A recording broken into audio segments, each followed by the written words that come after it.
Bueno, ah, buenas tardes y gracias por estar acá. Y Santiago, pues estamos acompañados de una enorme cantidad de público que quería ver este evento final relacionado con su exposición Another Fluorescent Night, que hoy tiene el último día de presentación y que pues nada, como que nos va a permitir hablar de una serie de procesos que vienen desde hace varios años, que plantean una obra no en términos convencionales de proyecto artístico donde solamente realiza un objeto o un evento, sino que pues logra trascender a varias instancias e incluso logra trascender el tiempo respecto a ella misma.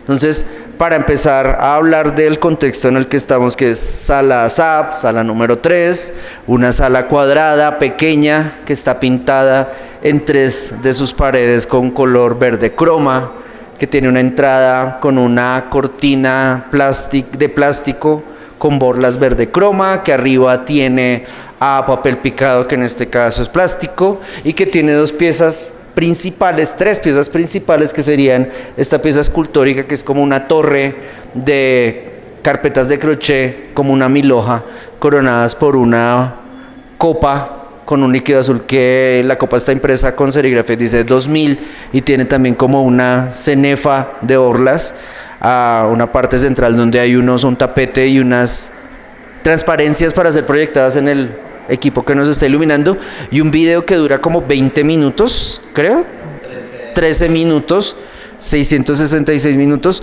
para que es como la pieza central, y que de hecho ella autónomamente podría como funcionar aparte de todos estos objetos. Entonces, ¿cuál es el origen de esto? Bueno, buenas tardes, muchas gracias por venir.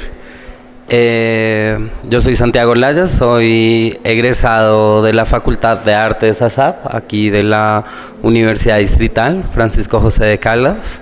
Actualmente vivo y radico en Ciudad de México. Soy maestro en producción artística en la Universidad Autónoma del Estado de Morelos y maestro en artes visuales con énfasis en arte y entorno de la Universidad Nacional Autónoma de México. El proyecto que estoy presentando aquí en Sala 3 es mi proyecto de la maestría. Es un proyecto de producción de la UAM, en donde yo invito a reflexionar sobre cómo somos estas generaciones transicionales latinoamericanas que paulatinamente fuimos abandonando el álbum fotográfico familiar impreso latinoamericano y nos fuimos desplazando de ese mundo análogo al mundo digital, y que en este mundo digital fuimos adoptando estas pieles verdes, estos estereotipos de la televisión o del cine o del internet, y fuimos construyendo parte de un retrato generacional y también de un lugar de identidad que parte desde lo individual a lo intergeneracional. Sima nima no ma sima lima diva som anima niro som e mais já lima boy as another fluorescent night anima sima lima night sima diva diga sam tumba diva no sam brindilium ama samani varia som. Abaniva zamana Hanyamas lima nom Anyamas zamarova doma diba no moida Zamanima nima moi Mazama moya Zamanima Sim, thank you Avasima moi Aislimanima Amia siama la dia siabria Nia moita Nia zava no A vos du bosch Grazie Oh, sehr, ja, sehr, graças. Sì, la vedo. A mia agora, mas se lembra da siva. A minha siva lembra da siva, não mania. A minha agora sim, já tá lima nova siva, né, mama. A minha sim, mas não lima, sim, lima, não. It's a glass for me at la venue sama grot la mensim gladi me no som and savani malo moriyosom. Salamini manovna with this one that Maria som lebanon mansim me malamo, it's American dream, since I'm a never.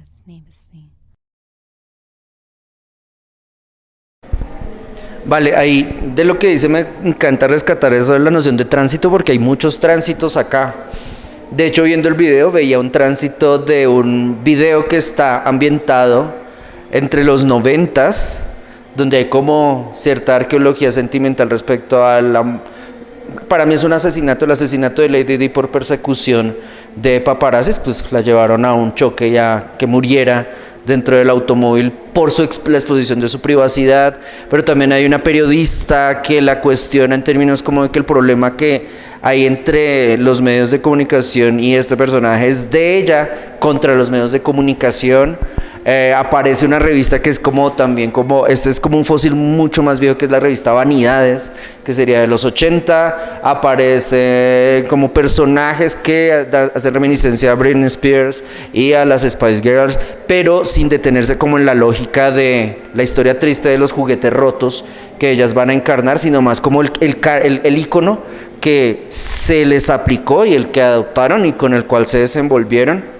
Después hay como una variación respecto al consumo de internet y redes sociales. De hecho, como que lo que decía antes respecto al paso del tiempo, como que una pregunta aparte sería cómo integraría los desarrollos actuales de vigilancia corporativa masificada, de fascismo, de persecución a través de medios digitales y de inteligencia artificial dentro de una obra como esta. Como me interesaría mucho ver eso. Sin embargo, no voy con la pregunta, sino respecto a esos pasos generacionales. Antes de que empezáramos la entrevista hablábamos de las plataformas en los tenis que se ven y la diferencia con unos tenis que tiene una mujer que además hace como una rutina de ejercicios estilo Jane Fonda, otra figura de los 80, perdón. Pues porque en los 70 Jane Fonda estuvo en el Vietcong y era maoísta y guerrillera, pero después se metió en la industria de la televisión para ya no hacer la revolución social, sino la revolución de los cuerpos fitness. Entonces, ahí me gustaría, como con esa iconografía que tiene este video, nos hablar así como de esas etapas y esos estratos que tiene y de esos tránsitos que tiene a nivel de lo generacional y de los medios de comunicación, que para mí es como transversal a este proyecto. Sí, yo justo utilizo el icono de Lady Di como este estandarte del cambio del icono de la cultura visual en la que vamos construyendo. En el video también aparece la cámara Canon AE1 y yo en el libro que escribo, que hace parte de mi tesis, cuestiono y lanzo casi este argumento de que Canon mata a Lady Di.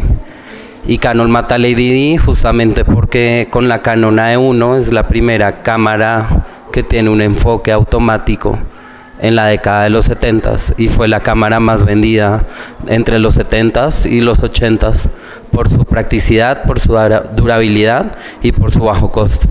Entonces, al tener este enfoque automático, aparece otro tipo de fotógrafo o de fotógrafa, de agente de la fotografía, en donde ya se cuestiona un lugar más contemporáneo del ejercicio fotográfico. En mi caso, yo quise contestarle un poco, pues dialogar con un texto que a mí me parecía muy importante dentro de mi investigación, que se llama Hacia una filosofía de la fotografía, de Willem Flusser, en donde él propone que hay 3 tipos de fotógrafo y yo hablo que ya hay 4 tipos de fotógrafo o más, ¿no? Entonces está como el fotógrafo consciente, está el fotógrafo aficionado y está el fotógrafo profesional, que es el que atribuye Willem Flusser. El consciente es el artista visual, que tomamos la cámara desde un lugar de la conciencia para experimentar la imagen fotográfica o la imagen construida. Está el profesional, que es la persona que estudia el ejercicio fotográfico, que conoce del aparato fotográfico y tiene la capacidad de construir imágenes fotográficas desde un lugar técnico. Y está el aficionado, que es ese sería como el tercero, que es el que toma la foto por un gusto propio, pero cuando aparece el enfoque automático, en mi opinión, aparece ese cuarto fotógrafo que es la suma de todos los otros, porque solamente tiene una sola oportunidad para capturar. En el caso de Lady D o en el caso del paparazzi, que es el que yo llamo el cuarto fotógrafo, es el que tiene la capacidad de tomar una foto técnica en el momento preciso, en el lugar correcto. Entonces yo lo voy hilando también con otro texto que es la antropofagia. Y antropofagia es justamente, más que un texto, es una corriente de Brasil que nace en la poesía de inicios del siglo XX, en donde a través de la pintura de, no sé si es Lydia Clark. No, ella es Amaral. Ya, Amaral. Sí, de Amaral, creo. Sí, ella. Y ella, a partir de las pinturas de Amaral, se empieza a pensar y a repensar la construcción de la antropofagia en Europa y América Latina. Entonces yo utilizo el icono de la princesa, y el capítulo de la tesis se llama Princesas, Muertes y Desastres, también citando la serie de Andy Warhol, en donde él tomaba desde la misma muerte la ironía de la reproductividad de la imagen. Entonces yo hago una analogía entre que esta cámara y el paparazzi matan a Lady D y la sociedad hacemos una antropofagia con respecto a esta imagen. Y ya cuando llega Britney Spears, yo lo mezclo como en una necesidad en donde la sociedad no se terminó de saciar y ahí estábamos buscando otra princesa para hacer lo mismo y realizar una antropofagia con ella misma. Entonces hay una escena en donde aparecen las revistas Vanidades, en donde son las primeras. Yo estaba haciendo un estudio y también iconográfico del Instagram de Britney Spears, en donde justo Britney se presenta ante la cámara como este momento de pasarela, en donde llega, se muestra, sale, como en el mismo sentido contrapicado. Y justo de ahí va como esto que me estás preguntando, que para mí es como es como parte del eje de sustentación de la tesis del proyecto, y es justamente ese lugar de la imagen, de la cultura visual, y ante todo como el mismo principio de consumo de imagen va siendo un lugar intergeneracional. Ahí creo que está la respuesta. Vale, entonces me voy a agarrar de esa última parte de lo intergeneracional porque yo también estudié en la SAP, pero yo no terminé la carrera. Yo hice solamente 2 años en 2000, de 2000 a 2002. Digamos que yo vi la caída de las Torres Gemelas en un televisor culón que había en una cocina que había acá donde se nos vendía comida fea. Usted es de otra generación y en el caso de la generación suya ya hay una lectura de clase, como de procedencia, sin miedo y sin complejo de inferioridad. En el caso de mi generación era al contrario. En nuestro caso, los que somos X, ahorita tenemos de 50 a 60 años, lo que queríamos era salir de pobres yéndonos del barrio y repudiando aquello que nos habría criado, como las personas que votaron el domingo contra su propia clase social y su familia. En el caso de ustedes ya no pasa tanto, y me parece que hay una declaración, homenaje a ese origen que tiene en la pieza escultórica principal, donde no hay un guiño irónico, que es el que haría mi generación, como con el vestido de crochet que hace mi abuela para cubrir la lavadora, no, perdón, ¿qué sería eso? Ya sería una hora. La licuadora, que además la pagó a cuotas cuando le tocaba como reventarse el lomo para comprar, para tener una tarjeta de crédito, y la decoraba, pues porque no era simplemente eso con lo que hacía el jugo para aumentar su diabetes, sino era un objeto no solo funcional, sino también como declaración de orgullo de, hey, lo logré adquirir. Y en ese sentido las carpetas de crochet me parece que era como una declaración territorial, ¿no? Como entonces el televisor, la licuadora, los objetos valiosos tenían de base una carpeta de crochet. Y en este caso ahí está el crochet, de hecho hay muchas carpetas de crochet, y de hecho están sobre un pedestal que está como elaborado con criterios de clase de carpintería, de clase obrera, de donde nos originamos, y no tiene temor al respecto, no lo va a embellecer como con caoba, o que parezca de rico, o que parezca de casa de presidente dictador, sino que en este caso esto es lo que hay. Y en ese sentido, me parece que la columna de las carpetas de crochet, aparte de atractiva visualmente, da una idea de temor, porque tiene arriba una copa de cristal, y el crochet no es estructuralmente estable. Sólido.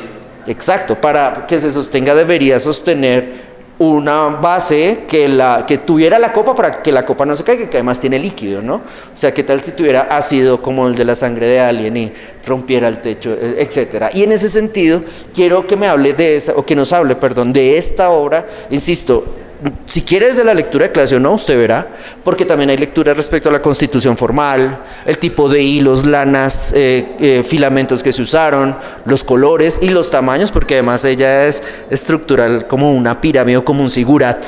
Entonces me parece que en esa pieza hay como muchas connotaciones al respecto, y pues por supuesto la copa, que además no es una copa de cristal que vale $1.000.000 cada objeto en un juego carísimo, sino que es una copa que se consigue cuando había el Ley, el Tía, cuando había San Victorino o Chino, que no llega el plástico, porque los pobres tampoco vamos a celebrar en copa de plástico. Eso lo hacemos es cuando, no sé, vamos a ver perder a la selección, pero cuando se trata de un evento especial, los pobres compramos copa no de cristal sino de vidrio, pero que parezca copa de cristal champañera de gomelo, que aparte está estampado. O sea, como que hay una gran cantidad de criterios ahí respecto a celebración y creación de comunidad a partir de fiesta, de pobres que celebran sus eventos de encuentro y sus configuraciones de comunidad, pues hasta que llegan y los destruyen desde afuera con medios de comunicación y elecciones. Pero en este caso todavía no está atravesado ese demonio. Entonces, ¿qué hay ahí? Bueno, el concepto principal con el que yo atravieso todo como este proyecto, esta obra y esta tesis, fue a partir de la Saudade del Postmilenio. Y la Saudade no tiene una traducción literaria al español, pero yo lo logré como entender como este momento de conciencia de cuando visitas el pasado y no lo puedes vivir tal cual y como lo viviste en ese momento. Entonces, por medio de una imagen de un objeto, del objeto mismo, del color, de la textura, de la prenda, o en este caso de las carpetas de crochet, podemos llegar a entender un lugar colectivo emocional, también como una lectura dentro de Latinoamérica.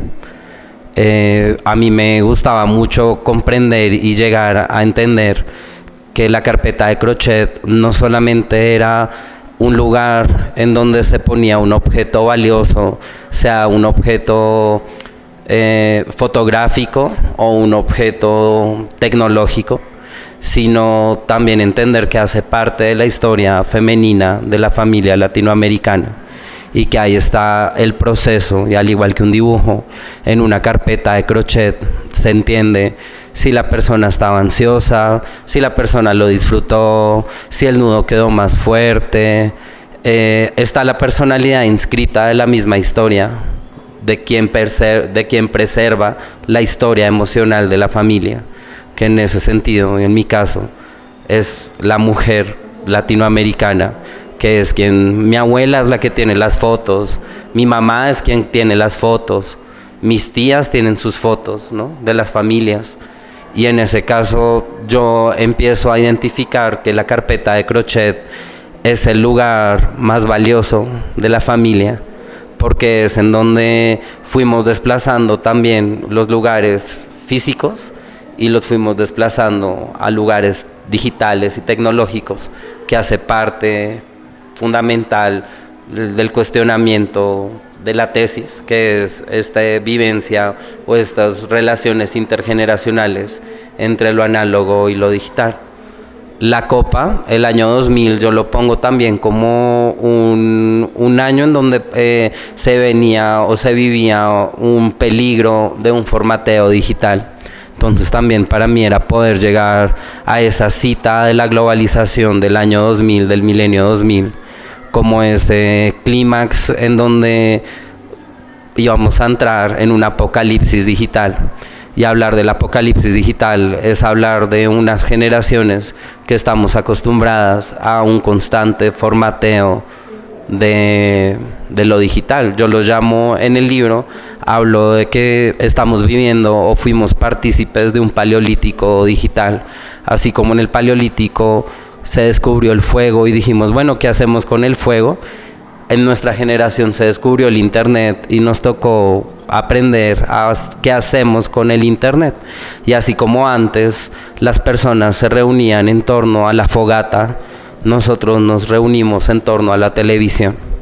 Y en ese lugar de la televisión fuimos adquiriendo esta fogata digital, o Another Fluorescent Night, ¿no? Como yo lo llamo, otra noche fluorescente, porque nace a partir también del recuerdo de mi abuela, de estar en los 90s y estar esperando que llegara la telenovela después de las noticias de las 7. Y entonces era otra noche fluorescente, otra vez la dinámica, todos al televisor. Y entonces empieza a haber como unas dinámicas en donde al crecer empiezo a analizar de que fuimos parte de un proceso que solo duró ciertos años en la historia de Latinoamérica, que es la historia del álbum fotográfico familiar latinoamericano. Y en ese lugar el álbum fotográfico familiar latinoamericano antecede solamente unos 60 o menos años.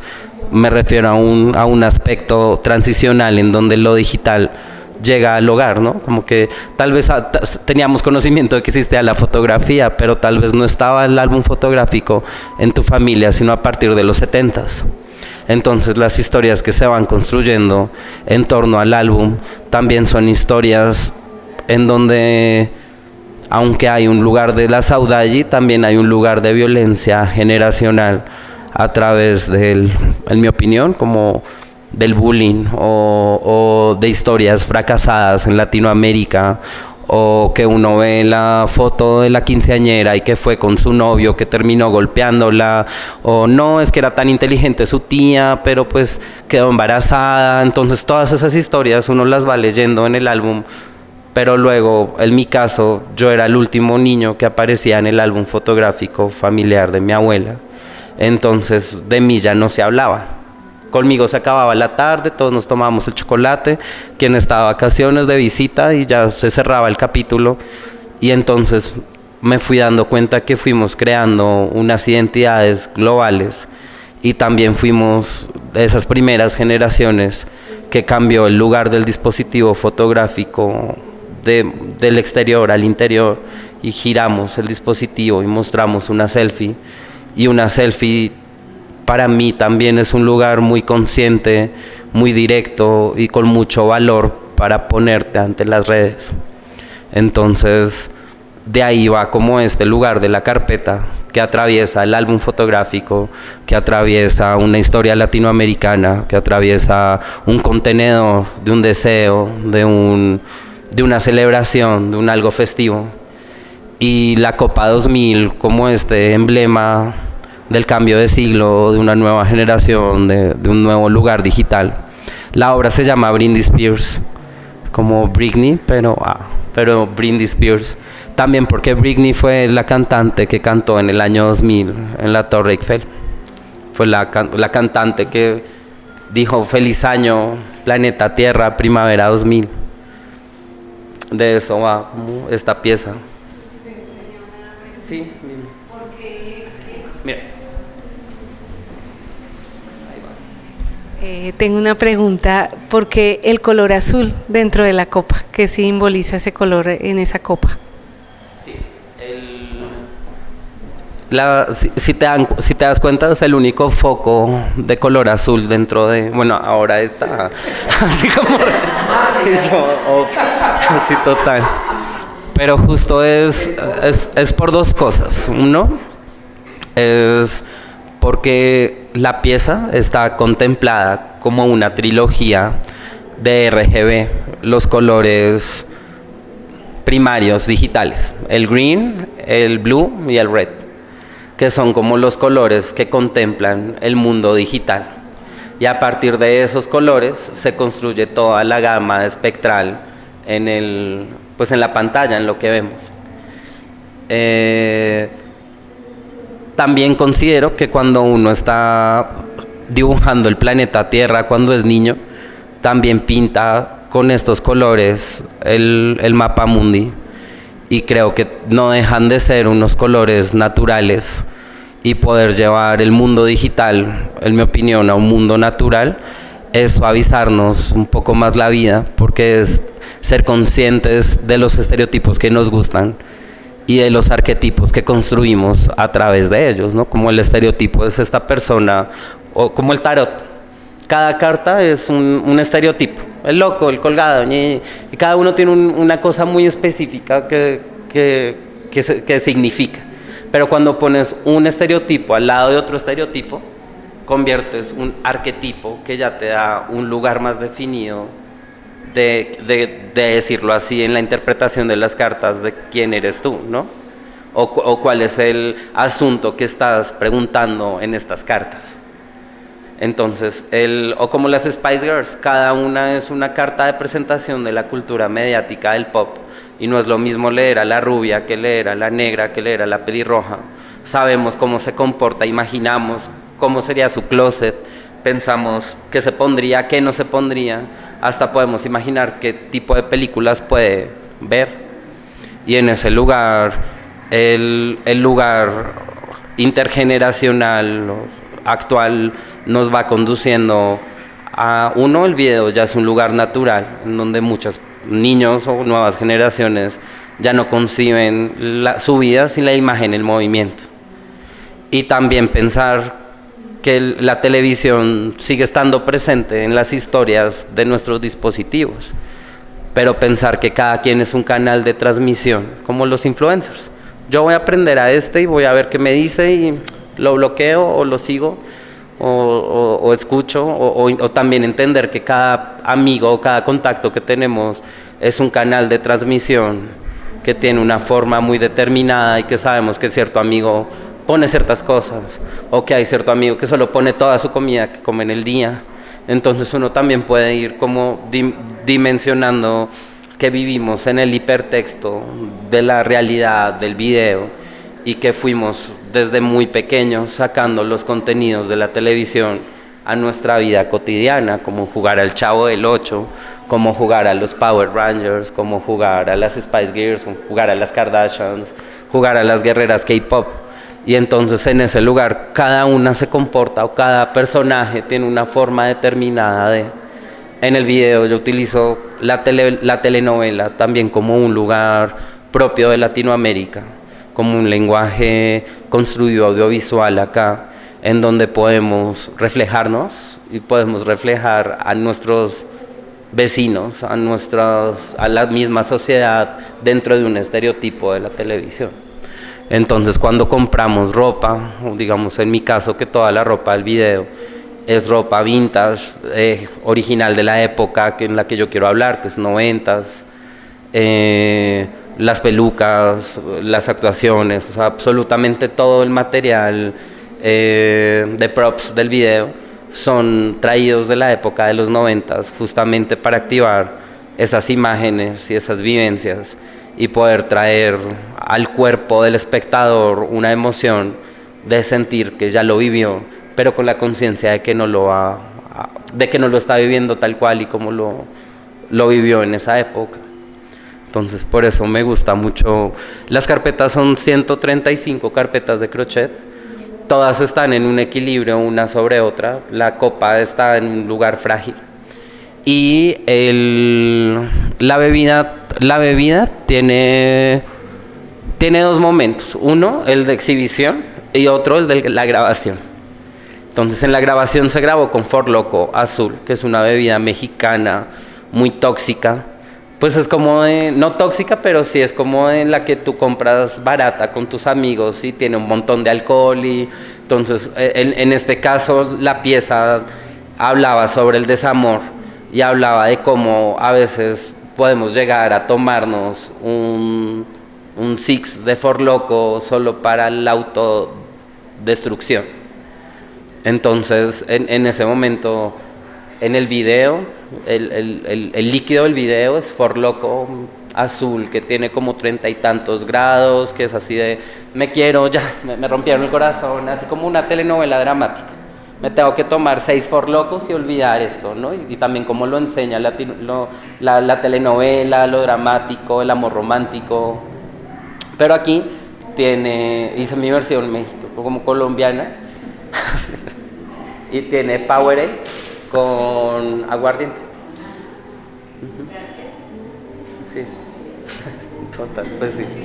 Qué asco. Total. Pero justo es que es esa cita que a mí me parece importante del chirrinchi, o sea, del cuando tienes el amor roto, es como lo que sea, me tomo lo que sea, no importa.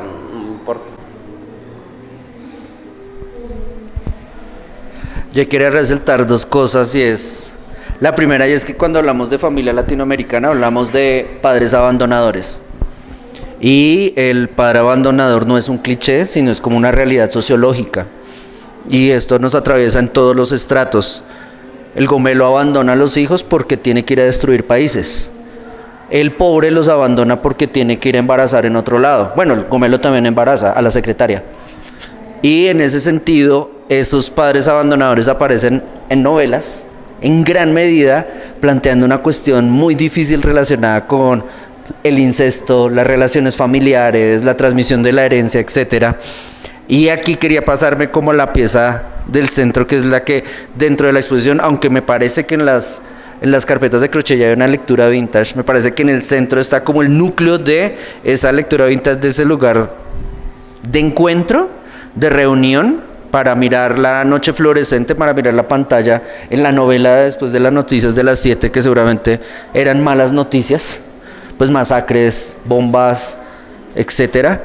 Y en ese sentido quería preguntarle respecto a esto, sobre todo porque hay un oso, y el oso no es un osito chiquito. Entonces el oso no es pequeñito, es vintage. La alfombra no es pequeñita, es alfombra para sala de casa de clase obrera, donde esto es la sala, porque es que la casa tiene 3 metros de frente por 9 de fondo y 3 pisos hacia arriba. Y usted verá dónde convive. Y si hay pandemia, jódase. Entonces, ese es nuestro espacio y ahí nos creamos viendo pantallas. Entonces, quería preguntarle respecto a esto vintage, respecto a esa mirada, respecto al amor. Usted ya lo mencionó con lo del forloco, pero me parece que también usted tiene una lectura clarísima sobre la novela que va mucho más allá, y lo agradezco, del romantizar a Betty la Fea, o romantizar el carro, o romantizar el paseo, o romantizar los reyes, porque pues en los 2000 nos veíamos ahí y nos reíamos de nosotros mismos, como soy pobre y ridículo, soy Pedro el Escamoso. Si quiero salir de pobre me toca enredarme con una gomela, como Cinderela o como Cenicienta, pero en el Olaya o en el Quirigua. Y en este caso me parece que lo lleva mucho más allá. Creo que también la madurez que hay en la novela que su merced plantea tiene que ver con ese atravesamiento que usted hace con el consumo de medios de información, de imagen en movimiento, de noticias, de deportes, de videojuegos, aunque el componente de videojuegos no es tan fuerte, pero igual está allí. Pero en términos de la novela hay una parte donde me parece que construye un cuadro que podría ser como el cuadro de imagen de presentación de la exposición, que es este ser femenino o feminizado, no sé cómo usar la palabra, acostado sobre una pantalla, no, ¿cómo se llama eso? Donde corren avisos luminosos. Una pantalla LED donde corren avisos que además plantean mensajes durísimos respecto a violencias físicas en pareja heterosexual, y está sobre la misma alfombra, exacto, y hay una sonorización, un encuadre, etcétera, respecto a el efecto de ese amor.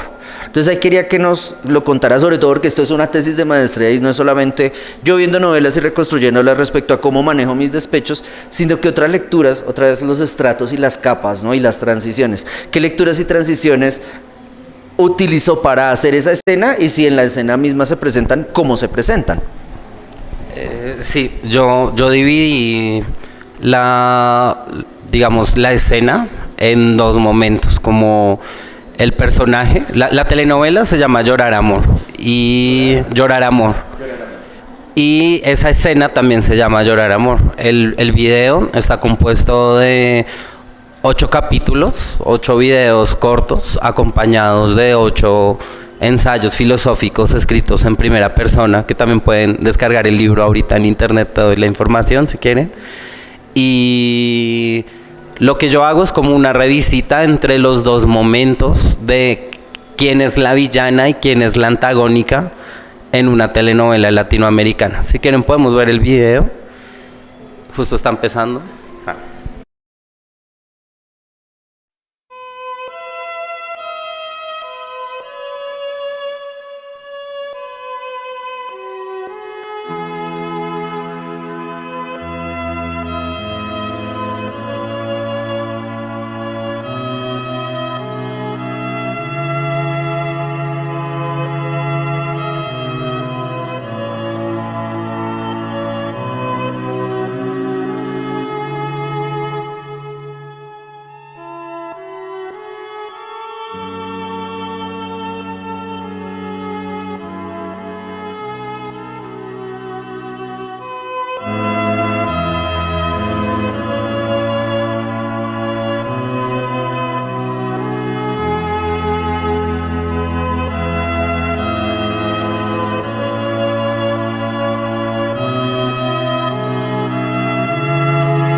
Bueno, esa es como la primera parte del video. Esa escena, esta ya es otra escena. Todos los personajes fueron interpretados por la misma actriz, por Nuria Frederick. Me es muy importante mencionarlo. Ella es una actriz profesional de películas, de telenovelas, de teatro, una actriz formada con una carrera grande en Ciudad de México. Ella es de Argentina. Y justamente el reto actoral era que no había un guión que yo le dijera, este es tu diálogo, porque si se dan cuenta las voces no son voces, no son, sino más bien eran situaciones, clichés de la televisión que empezábamos a grabar y íbamos construyendo cada personaje, haciéndole su closet a cada personaje, su estética, su diálogo. Y justamente en este momento de la telenovela a mí me parece importante mencionar, la obra yo la construyo también en el momento de la pandemia y en un momento también en donde en Ciudad de México estaban secuestrando a muchas mujeres en el metro. Entonces, indiscutiblemente eso me lleva también por mi propio lugar de diversidad sexual, como un artista disidente, a hablar de realidades que tienen y que atañen a ser femenino, porque ser femenino no significa ser hombre o mujer, sino que hay ciertos lugares de los estereotipos en donde uno se va construyendo con ciertos lugares que pueden ser más como guiados hacia el estereotipo de lo femenino o hacia el estereotipo de lo masculino, y que no necesariamente tiene o significa ser hombre o mujer. Y entonces yo tomo el estereotipo de lo femenino, el estereotipo de la antagónica y de la protagónica, y me interesó mucho más analizar el caso de la villana, porque la villana de la telenovela latinoamericana es villana porque ejerce su sexualidad, porque decide con quién vestirse, decide con quién casarse, porque es una mujer que decide su maternidad, y entonces se vuelve la villana de la sociedad, porque se corta el cabello, porque se pinta los labios de rojo, porque se sexualiza su propia vida, disfruta de su sexualidad. Entonces yo voy tomando, ahorita que vamos en la segunda parte de esta telenovela, la protagónica abre los ojos, porque la protagónica es la que siempre sufre, la maltratada, la que le ponen el cuerno, la que siempre está doblegada al servicio de la familia, de la construcción de los hijos, y entran como ciertos patrones que a mí me gustaba analizar en ese momento y que hace parte de mi propia producción, de estos estereotipos que atañen completamente a estos lugares de la telenovela latinoamericana. Entonces, en la segunda pieza, el Bebexa, que es la que llora amor, la que está rota, se vuelve una villana porque empieza a decirle al hombre, le hace una carta, le dice: es que tú me hiciste, me dijiste. Entonces ella abre los ojos y muestro esta escena como en donde ella llora sin ojos, en donde ella llora con una pantalla LED, y luego ya cuando es villana porque abrió los ojos, porque ya le está diciendo al cuate: es que te metiste con quien no era, ¿no? Y en ese lugar es como empieza también a hablar del amor propio en la pieza. Digamos, en este video le doy voz a quien no la tiene a partir de la construcción con la misma actriz. Si se dan cuenta, hay momentos en donde brilla un poco el vestido, y en realidad tiene un vestido que pesaba 15 kilos puesto, porque pues es como con qué vestido recibirías un Oscar. Entonces también apostar a esos lugares de la ropa y el vestuario me parecen fundamentales para también una idea propia del discurso estético de la pieza. Y aquí empieza la segunda parte, como si estuviéramos canaleando, como bienvenidos otra vez A minha visão, llorar amor.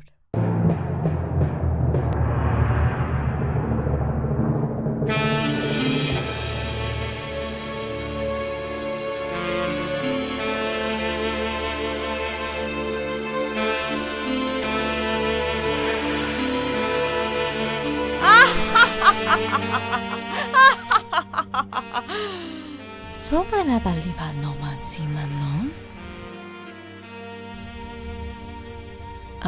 Loman, Sabarimanon, Sleman, Lavaton. Slamonimanima noma Sam.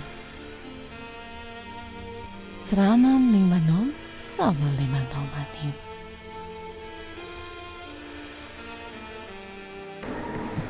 Ya, ¿sí? ¿Contesté? Sí. Ok. ¿Alguien tiene preguntas?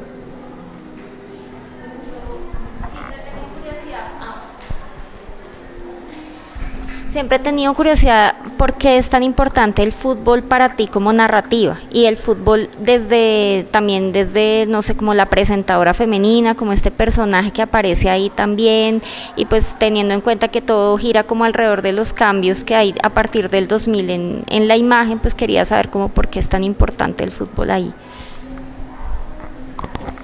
Fue una pregunta que yo también me cuestioné mucho, al ser una persona disidente que nunca disfrutó jugar fútbol, pero creciendo en un país en donde el fútbol repercute y resignifica a una nación. Cuando estaba como desarrollando el concepto principal de la tesis, que es Saudade, que bueno, tú ahorita llegaste, pero la Saudade yo la hablo como este momento de conciencia de cuando vuelves a visitar un momento del pasado, sea por medio de un objeto, de una canción, de un olor, una emoción, y lo traes al tiempo presente. Yo fui identificando que la Saudade también era el sentimiento de una nación, y que a través del fútbol las personas podían sentir melancolías de ciertos momentos de sus vidas, como los mundiales o como los objetos de colección del fútbol, pero también darme cuenta que en el fútbol televisivo me están mostrando la crudeza de la televisión, que es esta pantalla verde con múltiples, yo los llevo hacia un lugar de metáfora con el fútbol, hacia esta pantalla verde que se va abriendo y que se va estirando y que de repente tiene un enfoque y una persona corriendo. Entonces yo también, como un ser que nace en Colombia y que siempre hubo como esa relación con el fútbol, también estudiando en un colegio católico y masculino. Entonces para mí también fue, como artista, una decisión un poco difícil de llegar a ella como estética en mi obra, porque mi obra siempre ha estado dominada por el estereotipo de lo femenino.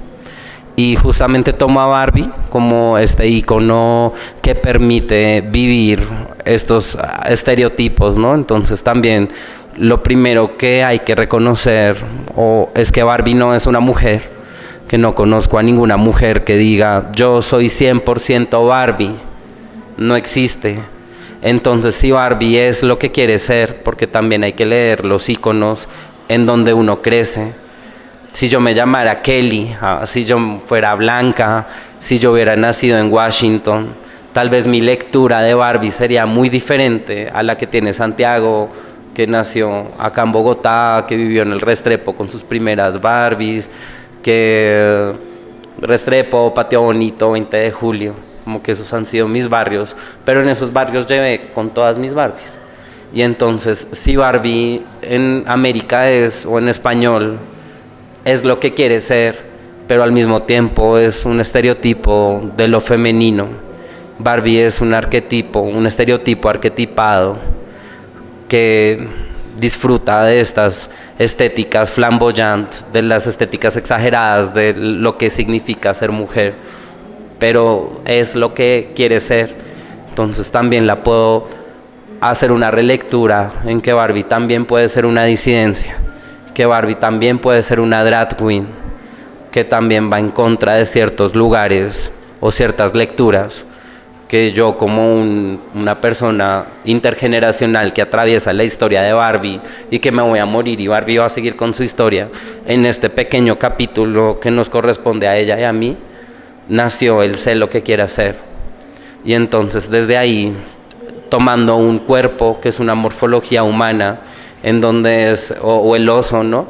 Que es esos cuerpos en donde uno se ve a sí mismo, o está el cuidado, o está la villana, o está la televisión, o está el objeto favorito, o el no, pero también desde ese lugar en donde uno se proyecta al objeto y lo saca a la vida real, ¿no?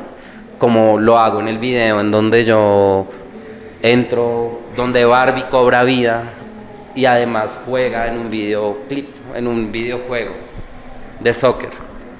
Entonces para mí todo eso va teniendo una connotación, una carga importante. La Barbie que aparece es la primera Barbie futbolista que hacen en los 90s, que es de Mia Hamm, que es de, creo que Mundial Femenino en los 90s.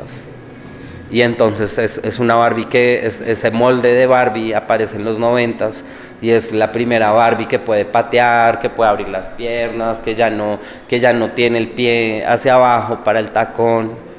Entonces también hablando como de el objeto matérico de la década en la que yo estoy hablando, el cuerpo de Barbie en los 90s tiene una apertura a un mundo de acción también.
misa. Amanima zoma mona misa loma moi.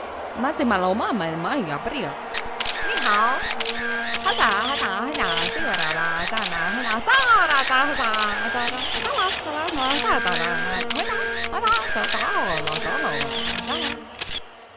Ya. Antes de que aplaudan, gracias. Yo sí tengo un comentario respecto a Barbie y a los hombres Barbie del fútbol.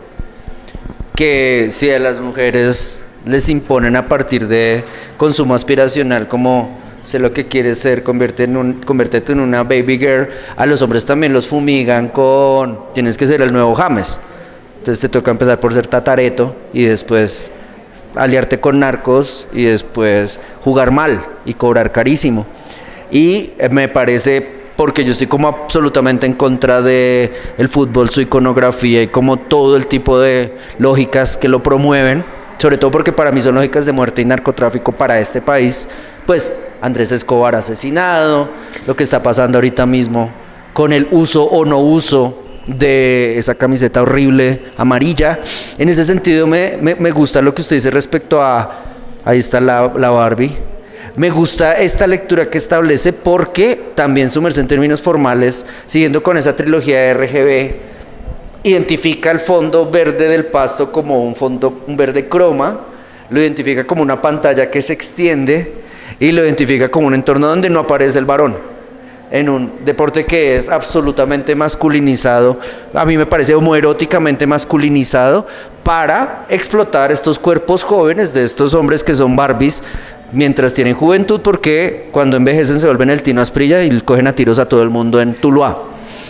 Y en ese sentido me gusta mucho también, estando absolutamente en contra, reitero, del fútbol y su parafernalia, me gusta mucho la manera como lo integra con Supercampeones, pero si nos vamos por ahí ya la charla no se acaba nunca, pero cómo lo integra con Supercampeones y cómo lo integra con una edición de video de la animación japonesa, que insisto, ahí se nos va la charla a otro lado porque terminamos en Cuentos de los Hermanos Grimm, Supercampeones y Dragon Ball, cuando por la tarde, antes de las noticias, eso era lo que comíamos en la pantalla fluorescente, ¿no? No sé si quiere añadir algo. No, justo también lo que añado es que fue un proyecto que disfruté mucho hacer, que disfruté, que atravesó también un lugar muy melancólico, como con mi conciencia de asumirme mexicane. Cuando yo estaba desarrollando este proyecto, mi asesor me dijo que ya iba a ser meritoria en segundo semestre y que tenía la libertad absoluta de crear la pieza sin un afán estético, sin una entrega, ¿no? Sin una fecha así de ya entrega, ya, y cómo quedó y cómo salió exportada y cómo. Entonces eso me permitió mucho disfrutar mucho el proceso de la maestría, justo que sea en videoarte. Aquí está el libro por si lo quieren ver, y la pieza también me permitió observar Colombia también desde otra perspectiva, ¿no? Y observar mi origen desde otro lugar que atañe también a un universo globalizado, de entender las imágenes y entender que somos generaciones visuales, y por eso también es la decisión formal de que no haya audio en español o en inglés o con un idioma en específico, sino hablar de la imagen y de cómo podemos entender las imágenes claramente, aunque no entendamos los diálogos, ¿no? o la voz. Eso, sí. Gracias. Muchas gracias.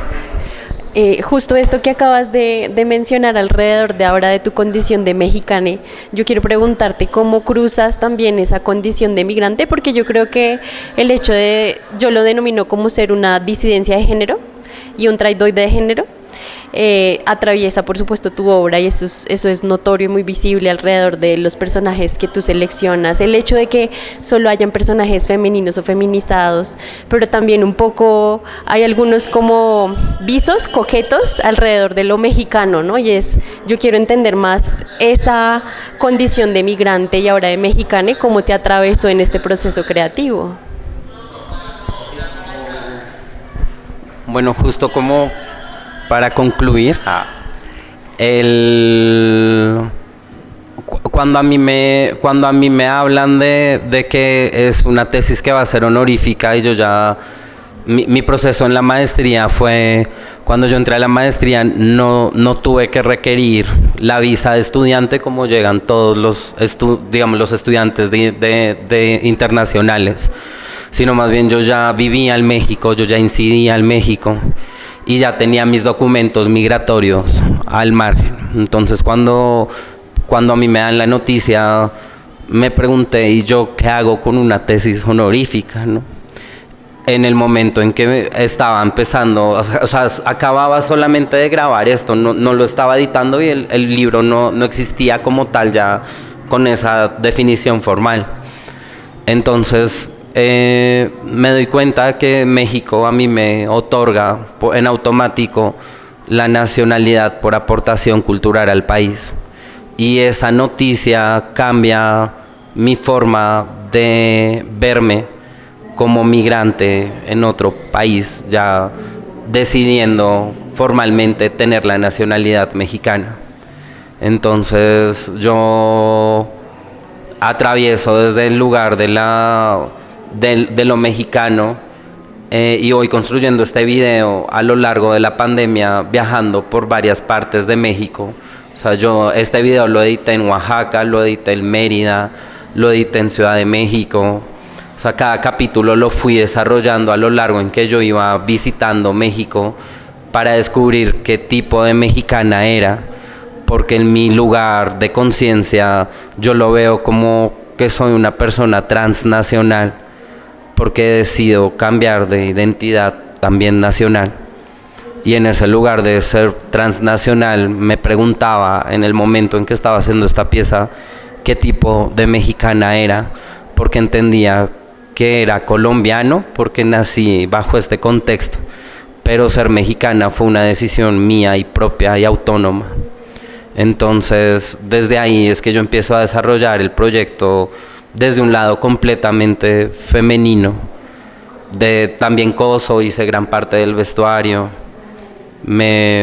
Es algo, pues sigo jugando a las Barbies, y en ese sentido de seguir jugando a las Barbies es seguir jugando con el estereotipo desde un lugar de conciencia, y ya también, por supuesto, siempre abrazar como al niño interior, que creo que es lo que en las facultades de artes es lo que más cuidamos, de que el niño interior es el niño que crea, el niño que saca la idea, el niño que saca la pulsión, o la niña, la niñe. Y entonces estar abrazando al niño interior es un ejercicio que los artistas debemos hacer toda la vida, con mucho agravio y con mucho cariño.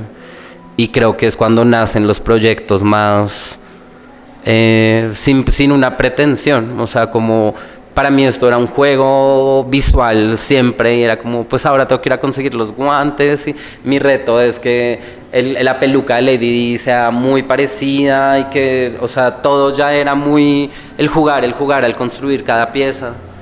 Y por ejemplo esta pieza se grabó en una sola toma, no hubo repetición. Y eso también, pues como ir viendo cómo íbamos conociéndonos entre la actriz y yo, que ahorita tenemos una amistad ya de muchos años, pero nosotros nos conocimos especialmente para este proyecto por los ojos que tenía, que yo estaba buscando los ojos más parecidos a los de Lady Di.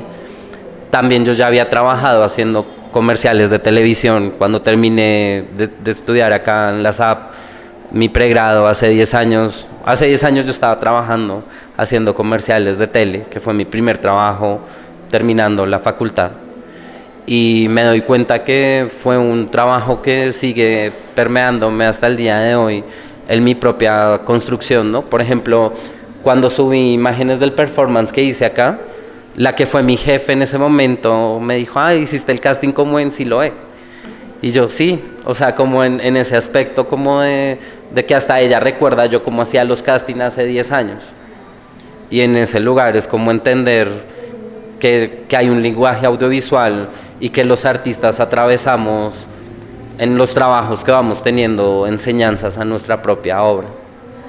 Y eso también es como un ejercicio que siento que también lo deja mucho la SAP. Y es el ir siendo muy conceptuales en todos los espacios a donde lleguemos, sea cual sea, o a donde regresemos, porque pues en este caso regresé acá. Y también ver la facultad donde crecí ya desde otra perspectiva, pude leer cosas que nunca había leído, que nunca había visto, y como tenerlo un poco más claro también es como resignificar los espacios, o en mi caso resignificar la telenovela, o digamos cuando nos reflejamos en la televisión, cuando sabemos que también es un lugar natural, creo que podemos vivir más tranquilos con quienes somos. Y creo que desde ahí es como la invitación a esta pieza, a esta instalación también. ¿Listo? Pues ya. Vale.